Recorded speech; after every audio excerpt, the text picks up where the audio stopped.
de fluxos superficiais, modelagem ambiental numérica, evaporação de territórios, emissão de gases de estufa, micrometeorologia e previsão estatística, é avaliador do MEC e NEP e já foi coordenador aqui na PROEC também. Já.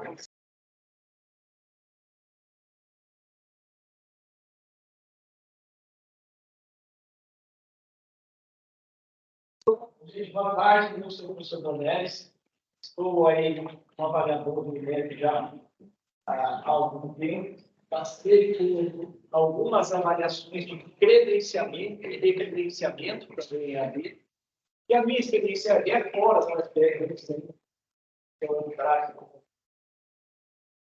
de cidade, por isso que eu consegui também ser avaliador para o ensino à distância. Né? Para ser avaliador, você precisa comprovar lá alguns pré-requisitos, né, de conhecimento, porque, afinal de contas, você vai avaliar uma instituição para educação à distância, se você não tem experiência para educação à distância, o que você vai avaliar? Vou falar um pouquinho de como que funciona esse processo da avaliação externa aqui, para a gente entender, tá? Sinais, tá? Foi instituído em 2004, então não é de hoje que a gente faz a avaliação. E por que foi instituído o Sistema Nacional de Avaliação? Na verdade, não é para dar nota. Tá? A avaliação ela foi instituída para a gente criar indicadores para balizar a qualidade do ensino superior. Como que funciona uma empresa, por exemplo? Como é que eu sei que a performance da minha empresa está boa? Não. Eu vou olhar lá para a minha empresa, para o negócio, vou avaliar os indicadores, os KPIs lá da empresa. Vou falar, não, essa empresa está vendendo bem, está vendendo mal, está atendendo bem o cliente, está tendo um problema com o cliente, através de indicadores. E a gente não tinha um monitoramento dos indicadores da educação superior. Então, criou-se os sinais com o objetivo do quê? De a gente fazer uma avaliação para levantar indicadores para ter um balizamento da qualidade do ensino superior. Então, quando vem uma instituição aqui, né, como o INEP, os seus avaliadores, né, fazer o recredenciamento da Universidade Federal do Paraná, então aqui, gente, vai colocar o dedo no olho de vocês, né, falar o que vocês estão fazendo de certo, vocês estão fazendo de errado. Eles estão aqui para quê? Para, com base nos parâmetros, esses parâmetros têm que ser parâmetros gerais, levantar os indicadores e colocar ali uma média dos indicadores que, né, os avaliadores vão chegar. Então, isso é uma questão aí que, às vezes, gera um certo pré-conceito, né, nas instituições de ensino superior, tanto públicas quanto privadas, tá? Dos dois lados, com relação a esse sistema de avaliação.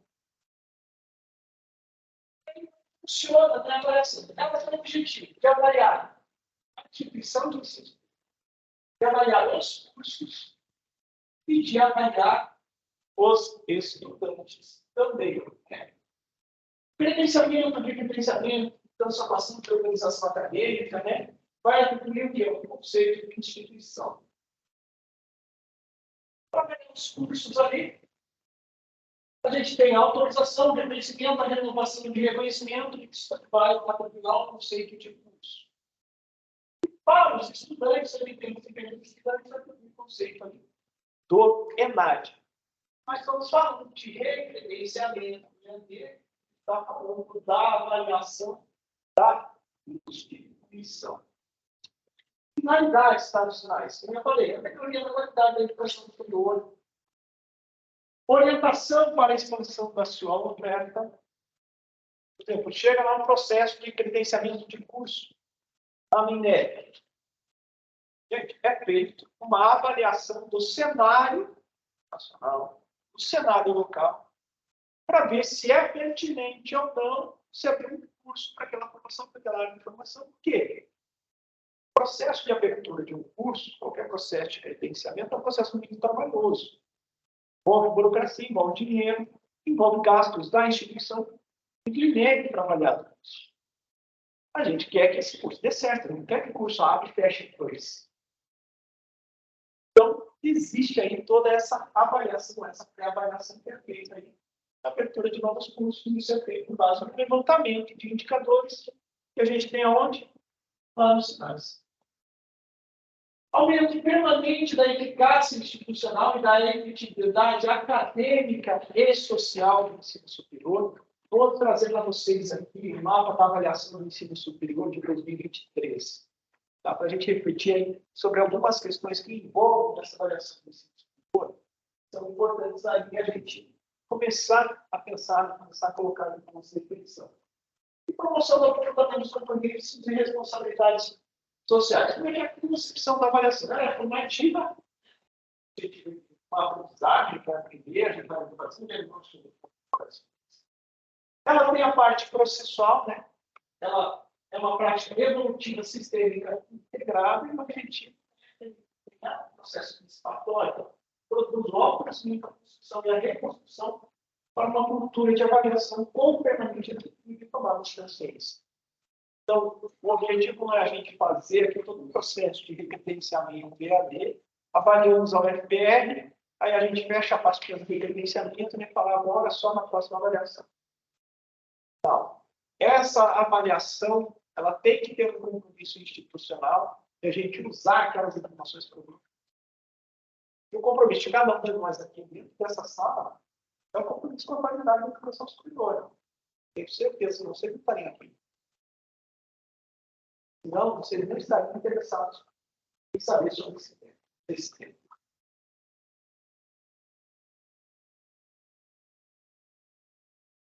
Nesse sentido, a avaliação dos sinais é um referencial básico, tá? Que vai trazer aí esses instrumentos, né, esses indicadores para nós. Quais são as competências dele? Elaborar instrumentos de avaliação. O instrumento de avaliação atual que a gente utiliza, ele foi reformulado em 2017. Tá? É um instrumento que já passou aí por um período de validação, né? Foram diversos feedbacks, foi ajustado, reajustado, e recentemente de avaliação dentro daqueles 5 itens que foi falado. Operacionalidade dos procedimentos, constituir um banco de avaliadores e capacitados, tá? A gente passa constantemente por capacitação, então tem uma instrução normativa nova, tem capacitação. Tivemos o problema da pandemia, né? A pandemia que aconteceu, vocês sabem, né? Acabou o mundo, mas sobrevivemos. Com a avaliação foi a mesma coisa. Muitos processos ficaram afetados porque a gente não podia fazer avaliação do ponto. É que hoje as avaliações elas não são mais em loco presenciais, elas são em loco virtuais. Devido a esse forçante da pandemia.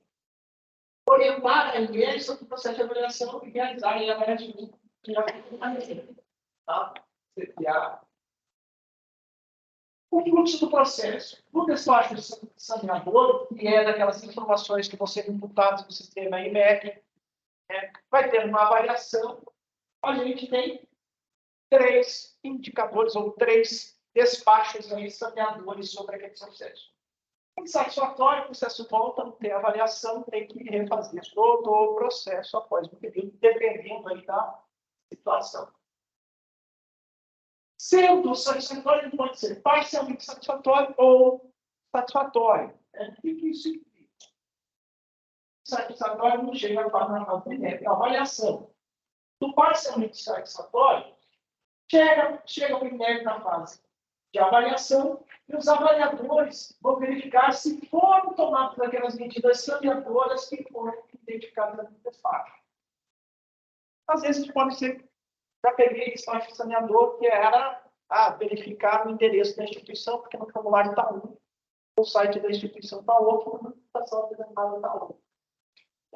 Aí a gente vai lá para a instituição do ensino superior, onde o terreno de uso capião, né? Não tem aí as prerrogativas legais para você colocar uma instituição de ensino, não tem a propriedade da mantenedora. Você acaba criando um local artificial para ser o teu polo mantenedor que faz a construção, o teu prédio institucional, no outro ambiente. A gente chega lá e tem que verificar até questões como essas. Aqui na Universidade Federal, a gente tem vários problemas com questão de documentação. Então, seria o politécnico. Seria bom, né? Não é verdade? Da prefeitura teria. Não é verdade? Como é que se comprova essas coisas, né? Aí você chega numa tarefa do regulatório, você tem lá diretrizes, e as diretrizes não permitem que você tenha descaminhos. O que você faz nesse sentido? Aí tem que caminhar para uma análise lá vai fazer lá todo um processo, passar por uma e dar um parecer final sobre essas situações. Quando é satisfatório, ele vem aí também para a fase primeira, para a gente apenas verificar se tudo aquilo que foi satisfatório, a gente encontra de fato. Dentro do processo de avaliação como um todo, tá? Que envolve todas essas etapas das séries, a avaliação é apenas esse quadradinho. É uma etapa pequena do processo avaliatório, onde a gente vai como avaliador, né, olhar aquilo que está lá no formulário do IMEC, para aquela documentação que foi apresentada, comprovar com a realidade da instituição e se são compatíveis. Tá? A formação da comissão, então, é sobre o IMEC, dentro dos credenciados do BASES. Hoje o BASES está lá mais de 8.000 avaliadores, está fazendo todo. Esses 3 avaliadores na avaliação de credenciamento da instituição, então no recredenciamento e adesão, 3 avaliadores. A avaliação de curso são 2 avaliadores. Vem ali pelo sobretenimento, então tem que ter graduação na área do curso, tem que ter residência em unidade diferente do local avaliado, tem que ter experiência em AD tecnológico ou gestão acadêmica para IES, e tem que não ter IES avaliado. No caso de AD, gente, sempre tem um profissional de TI, né, com essas características aqui, para poder fazer uma avaliação de credenciamento e recredenciamento. Por quê? Porque o EAD envolve toda uma infraestrutura tecnológica para você poder fazer acontecer. Na modalidade EAD, né, a sede ela será avaliada sempre em primeiro lugar em todas as instituições. Aqui existia a avaliação dos polos, tá? As dimensões 1 e 3. Atualmente, você não precisa mais fazer avaliação de polos. Né? O que isso fez? Fez um pool, né, de muitas instituições criaram diversos polos ali pelo Brasil. Da viagem para o interior, aí, a gente fazia avaliação, já cheguei em cidade onde, né, a graduação do ensino à distância custava R$ 49 por mês. Tem critério. É um polo, quem gerencia aquele polo é uma instituição, a responsabilidade financeira e acadêmica é da instituição. A instituição entende que assim ela consegue fazer aquele ensino de graduação que ela faz. Então, está na avaliação do INEP interferir essa política. E com relação à avaliação, tá, a gente tem sempre uma escala de conceitos de 1 a 5. Se fosse uma escala de Likert, né, estatística, onde a gente tem algo insatisfatório, satisfatório, bom e muito bom. E é sempre para nós, na avaliação, um critério eliminatório. Tá? A gente começa lá no 5. Atende os critérios descritos ali. Você 4, 5, não atende. Para 4. Atende o 4? Não atende. Então vai lá no 3. Atende o 3? Atende. Na sua totalidade. E aí tem alguns trechinhos lá, né, no texto que aparece o entre, aparece o ou, e aí você tem que fazer ali no avaliador a sua interpretação para não cair aí no processo de interpretação da tua avaliação.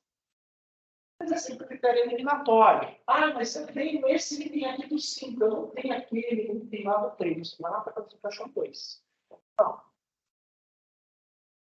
É um critério. É um padrão que a gente não mexe nesse padrão. Quando eu vou avaliar lá, no instrumento de avaliação, todos os critérios de avaliação, eu não tenho que atingir parcialmente o 5 para ganhar o 5. Eu não tenho que ir lá no último critério do 5, que geralmente lá está lá proposições de soluções inovadoras, etc. Então, eu sou inovador, etc. Você não vai ganhar o 5, você vai pedir o 4. Então, isso é um fato. E quando a gente vai no instrumento de avaliação, ele é público, todo mundo pode ver, no instrumento de avaliação tem acesso, você atende a isso. O critério lá, você tem que atender todos os itens para ganhar, na verdade, aquele. Então, o que eu coloco ali como critérios aí que são importantes, né? Dentro da organização institucional da educação à distância. Missão institucional da educação em AD, que a gente avalia. Que é importante porque às vezes a gente não se preocupa. A gente pensa, sempre a educação é uma só. E não é. Eu já fui fazer avaliação com o avaliador, e tinha avaliado lá em Amazonas, e ele teve que viajar de avião, depois pegar ônibus e pegar um barco, ficar 6 horas no barco, 8 horas no barco, para ir até o local de avaliação. Gente, o que eu vou falar? Vai ter internet de fibra lá para eu avaliar? Vai. Hoje a gente não tem ainda, tá, no nosso instrumento de avaliação, como ter um bom parâmetro é considerar todas essas adversidades e situações divergentes que nós não conseguimos ter esse instrumento dessa forma. Mas, enfim, planejamento de programas, projetos e cursos à distância é importante. Plano de gestão para a modalidade EAD, a unidade responsável para a gestão de EAD. Por que é diferente a EAD do ensino presencial? Porque são outros critérios que são avaliados. A gente comentou aqui da acessibilidade. Gente, a acessibilidade no prédio não é só você colocar riquinho, você colocar banheiro, tá? E no online? Como é que eu vou dar acessibilidade atitudinal no online? Como é que eu vou fazer o atendimento pedagógico do aluno no online? Por isso a gente precisa de uma boa política de educação à distância. Senão a gente não faz educação à distância, a gente só coloca operar. É diferente da educação à distância? É diferente. Estudos para preparar a implantação dos polos de apoio presencial, experiência da igreja no lugar em casa, educação à distância, um sistema para gestão acadêmica do EAD, sistema de controle de produção e distribuição de material didático, até a logística. Você pode abrir quantos polos você quiser, ter material disso. Tem todas essas questões que entram lá nos critérios de avaliação. A gente falar uma instituição foi credenciada, tem diversos polos lá, e está tudo largado as traças. Quando a gente vai fazer a avaliação, está tudo lindo. Tudo funcionando. Tem uma logística, tem documentação. Quando a gente vai para a instituição, gente, superior, privada, que é de grupo educacional, nem se fala. Esses grupos educacionais, eles estão lá na Bolsa de Valores. O INEP é o menor carrapato que enche o saco deles. Porque eles têm que obedecer lá de regra de compliance, de documentação, de relatório, de balanço, só para poder estar lá na Bolsa de Valores. É muito mais complexo do que uma avaliação do ensino superior para eles. Então, eles, assim, quando a gente vai fazer essas avaliações, eles são exemplos disso. O processo muito bem dado, tem auditoria, tem controladoria. Quando a gente vai fazer uma instituição mais muda a realidade. Muda a realidade. A gente tem que saber qual que é a realidade que a gente está trabalhando. Corpo social, tá? A gente entende. Aí o programa para formação e capacitação permanente dos tutores, titulação e formação dos coordenadores de ADs da IES. Isso é extremamente importante, que a gente tenha a formação de educação à distância para quem vai trabalhar com educação à distância. O professor acha que é um bom professor. Beleza. Ele consegue dar uma aula, consegue engajar com os alunos. A gente vai para cara, é outra pegada. Até quando a gente vai dar uma aula mais ao vivo. Não sei se vocês passaram isso, que eu ensino durante a pandemia. Já está aula online e todas as câmeras fechadas. Então,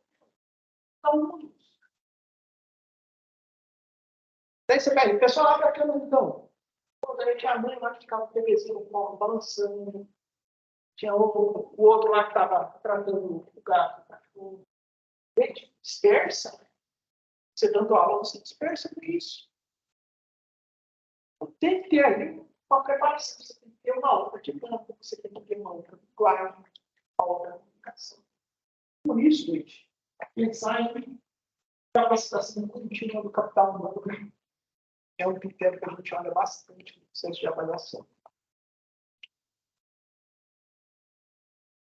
Biblioteca, a instalação para a dimensão central das bibliotecas dos povos, ou preferencial, manipulação dos diferenciados, utilização dos sistemas de bibliotecas.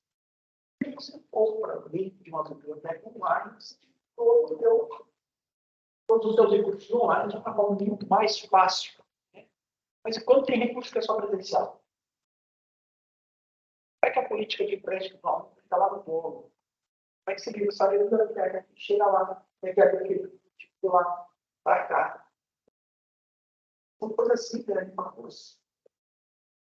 Isso é irrelevante. Quando a gente vai avaliar, a gente tem que garantir que todo o aluno tenha o mesmo acesso, tenha a mesma oportunidade de ter uma educação, seja no polo, seja lá na sede. Esses critérios acabam o quê? Eliminando a instituição do credenciamento? Não. Eles vão interferir lá naqueles critérios de 1 a 5, a gente vai começar a ganhar 4, a gente vai começar a ganhar 3. A gente resolve ter uma busca de mais ganhar 2. E a gente precisa entender que isso é um processo de avaliação trabalhizada. Então, a educação superior, tá? Não é um processo avaliativo, nem um processo recriminatório. Tá? Existia, anos atrás, no processo de avaliação, vamos das instituições de ensino superior privado, receberiam docentes que eram das instituições de ensino público para a avaliação. E a gente tem uma instituição pública, uma realidade que é um pouco diferente da instituição privada. E a gente consegue ter condições de fazer ensino, pesquisa e extensão. Lá na nossa prerrogativa, quem é docente tem carga horária suficiente para fazer isso. A instituição privada começa a fechar a conta. Se você não fecha a conta, a instituição pode até ser sem fins lucrativos, como a maioria das instituições privadas são sem fins lucrativos. Mas se não fechar a conta, ninguém vai pagar. São realidades e realidades. Hoje, o que a gente percebe? Todo o processo de sinais tem movimentado tanto instituições privadas quanto instituições públicas a balizarem melhor a qualidade do ensino em todos os aspectos. Tá? Então, hoje somos uma universidade excelente em pesquisa. Mas nós somos pesquisa, ensino, extensão. Para ser uma universidade de excelência, nós temos que ser uma universidade de excelência em ensino, de excelência em extensão. E agora, com a acreditação da extensão, todos os cursos precisam de 10% de carga horária extensionista dos seus currículos. Inclusive, por CAD. E aí, como é que a gente vai fazer, então, agora a extensão? Lá na sede, como é que a gente vai fazer a extensão lá nos polos? Precisa. E certas realidades a gente está. E aí vem, né, as pressões que são fora das instituições de ensino superior. Só trouxe uma matéria só para reforçar. Lá em 2019, o Conselho de Arquitetura e Urbanismo do Rio Grande do Sul, lá, o TRE, para não homologar, né, profissionalmente os profissionais que vinham de cursos de educação à distância.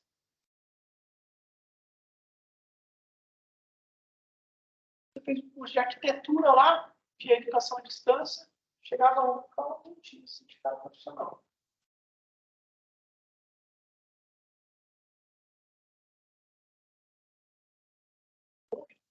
São avaliados presencialmente 4 cursos.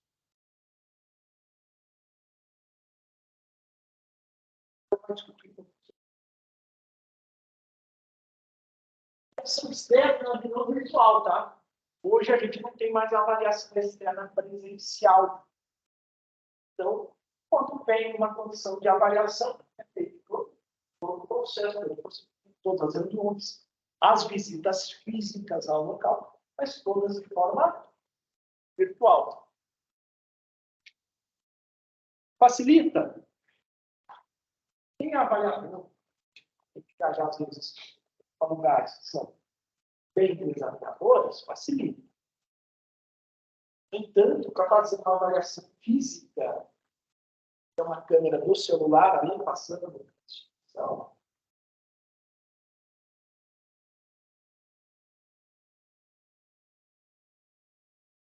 É um modelo ideal? Não sei, mas é um modelo que hoje cabe na avaliação do ensino superior.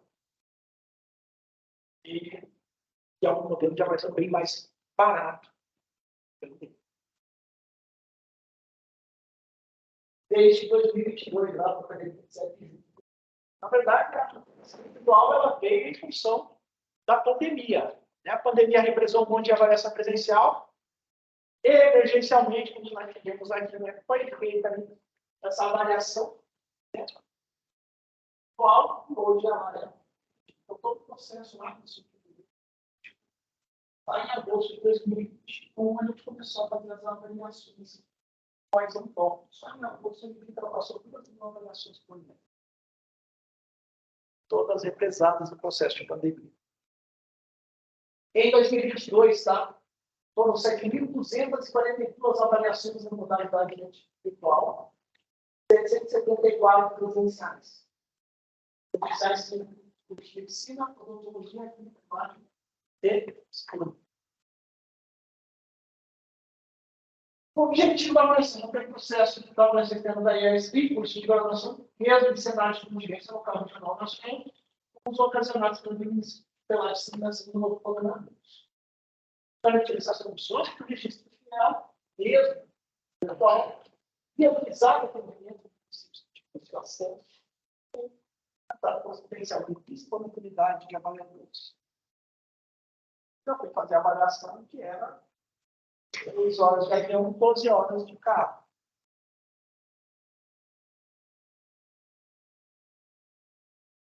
Tem que fazer. Você pode fazer. Dentro desse processo, então, a gente ganha uma certa acessibilidade, utilidade das avaliações. Com relação ao instrumento de avaliação, não ocorreu nenhuma alteração no instrumento de sua lógica. A gente usa o mesmo instrumento lá de 2017, ou seja, a lógica da avaliação de uma vez atual. Eles devem ser aplicados integralmente. Vou falar um pouquinho agora do mapa da educação. O que eu quero trazer com isso? Tá? Vamos visualizar qual que é a importância do PHD tem hoje, no cenário nacional, da educação superior. Tá? Esse mapinha aqui ele é em função do número de instituições de ensino superior no Brasil. Tal como diga no risco aqui, o pessoal não consegue competir. As instituições de ensino privado. Então, a gente tem aqui.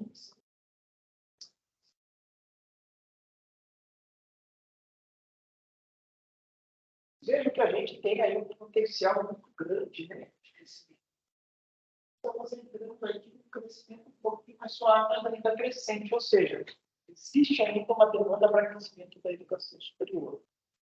Essa demanda, ela cresceu absolutamente em abril. A educação de abril de 2023, são 202%. 223% na rede privada e 70% na pública, passando de 15 para 46%. Fico comum Paulo Zerador. Matrículas. Rede pública para total. A rede pública, ela está em uma crescente, uma taxa de crescimento menor, uma crescente de matrícula ainda. Uma pandemia a gente viu pequena queda aqui, para tudo, na verdade. Matrículas em cursos presenciais, esse número é relevante, tá? Missão pública, praticamente não teve. Olha, para as instituições privadas, então, mas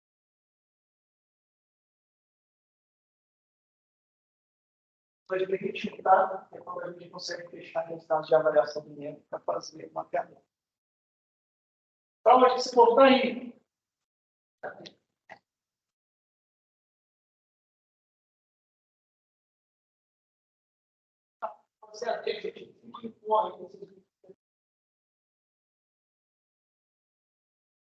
Ele fala, por causa da pandemia.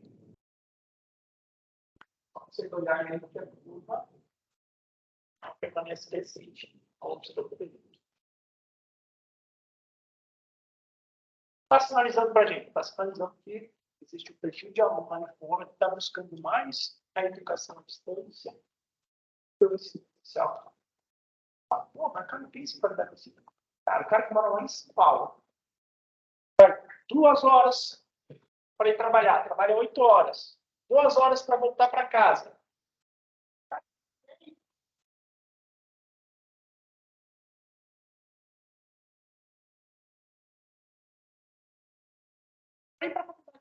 Tem 2 horas, tem 2 horas para voltar. Tem condições para. Aqui a nossa realidade de trânsito ainda é satisfatória. É melhor, mas é satisfatória. Para nós, sim. Para que perde 1h30 para ir para a faculdade. 1h30 para voltar. 3 horas do seu dia.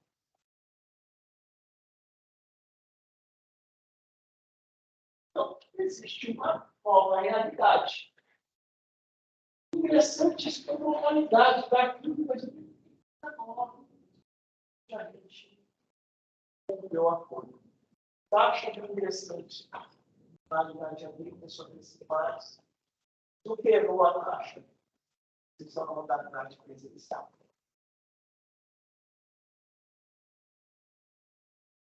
Quando a gente fala de credenciamento EAD, por que é importante estar credenciado?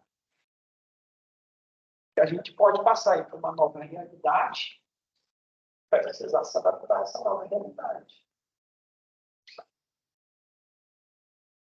Os presenciais caindo nessa necessidade na rede pública. A gente fez um programa no GEA em 2020, principalmente pela pandemia, mas não tem quase o mesmo patamar.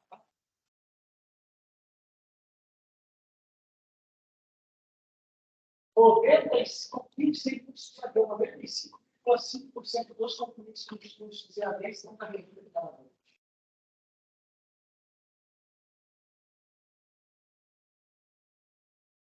Então, baixa.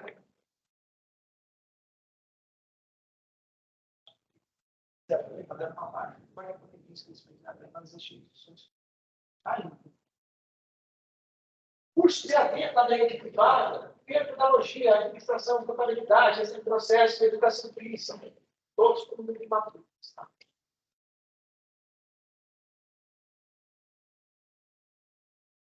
a rede pública, pedagogia, matemática, formação de professor, administração,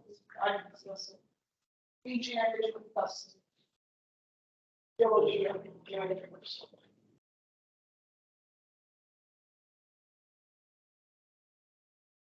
Cursos mais buscados na internet, né? Direito. Brasil, gente, é o país que tem o maior número formados em direito por habitante do mundo. Nós temos um advogado formado para cada 164 habitantes.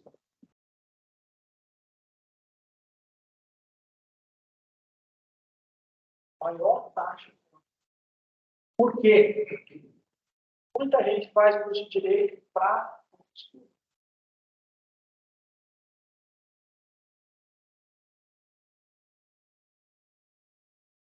Se tornou um canal virado para mim. Outros cursos como psicologia, administração, ensino, educação física. Isso aqui, gente, Google Trends, tá? A evasão do ensino superior é onde a gente hoje sofre muito. Tanto na instituição privada quanto ensino. Nós perdemos muitos anos.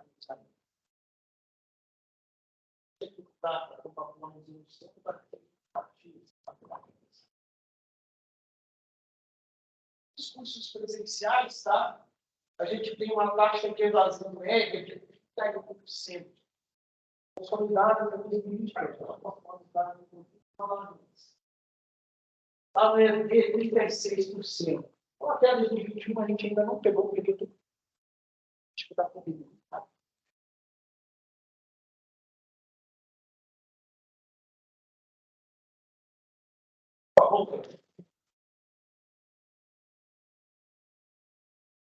Em geral, o Brasil tem altas taxas de evasão, os gráficos abaixo do pior.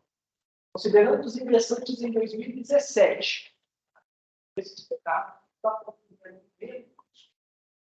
a taxa de conclusão que entrou em 2017 é apenas 6%. Apenas um de cada 4 alunos que entrou em 2017 se formou. Considerando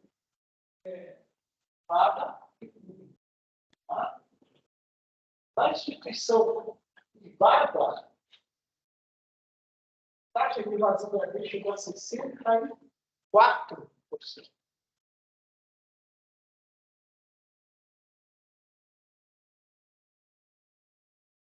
De cada 3 alunos foi investido.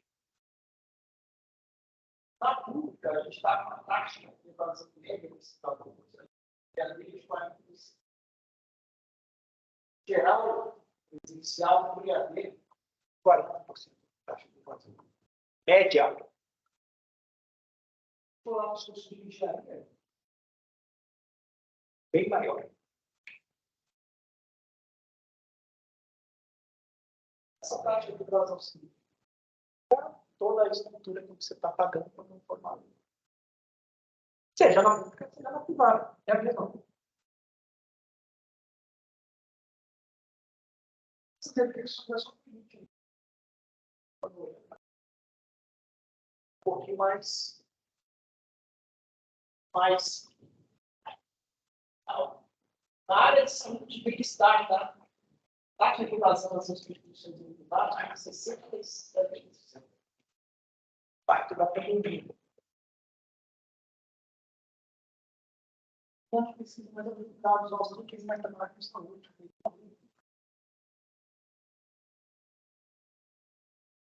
Para vários cursos, a gente tem suas respectivas realidades. Eu já tenho horário das engenharias.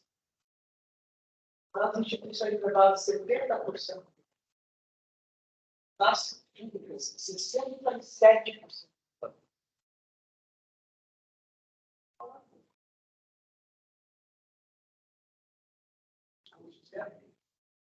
Então, tem alguns dados também de pós-graduação, só para a gente finalizar aqui. Alguns ficam já no curso de pós-graduação, né?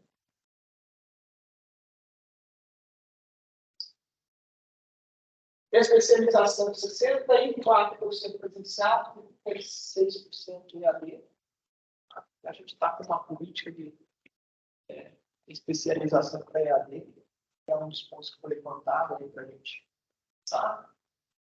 Mestrado, 93,4%, inicial 7%, e doutorado inicial 5%. Crescimento aí, né, das especializações, em 2020, mais dela, 40% de estudantes nas instituições públicas.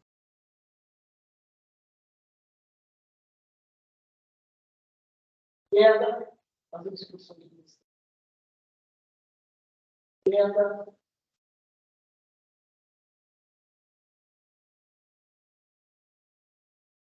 participando da semestre, que é o sindicato das entidades empreendedoras do ensino superior. Ela aparece lá em junho, onde eles apresentaram esse mapa da educação superior.